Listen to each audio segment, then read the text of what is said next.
రంగారెడ్డి జిల్లా హయత్ నగర్లో పెద్ద అంబర్పేట్ ప్రొహిబిషన్ ఎక్స్చేంజ్ స్టేషన్ను ఘనంగా ప్రారంభించిన ఇబ్రహీంపట్నం ఎమ్మెల్యే మల్రెడ్డి రంగారెడ్డి. ఈ సందర్భంగా ఆయన మాట్లాడుతూ రెవెన్యూ వస్తుంది కదా అని ప్రజల ప్రాణాలతో చెలగాటం ఆడడం సరికాదని అన్నారు. డ్రగ్స్, గంజాయి, లిక్కర్ వంటి మత్తు పదార్థాలను అరికట్టలేకపోతే చారిత్రాత్మక తప్పిదం చేసిన వారమవుతామని అన్నారు. ఈ మధ్య కాలంలో డిప్యూటీ కమిషనర్ కు ఇల్లీగల్ యాక్టివిటీస్ చాలా జరుగుతున్నాయని, వాటిని అరికట్టాలంటూ తాను చెప్పడం జరిగిందని, అందుకు ఆయన స్పందించి ఆ దిశగా చర్యలు తీసుకోవడం జరుగుతుందని అన్నారు. దాంట్లో భాగంగా మన పెద్దంబర్పేట స్టేషన్ కూడా అవుతుంది.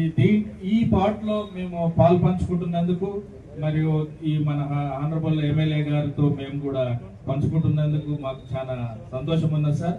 ఇది ఈ ఓన్లీ పార్ట్ ఆఫ్ ఓపెనింగే కాకుండా మన మెయిన్ ముఖ్య ఉద్దేశం ఏంటంటే పబ్లిక్ హెల్త్ సేఫ్టీ అనేది ఇంపార్టెంట్. పబ్లిక్ అడ్మినిస్ట్రేషన్ అనేది మేము దగ్గర వస్తున్నాము.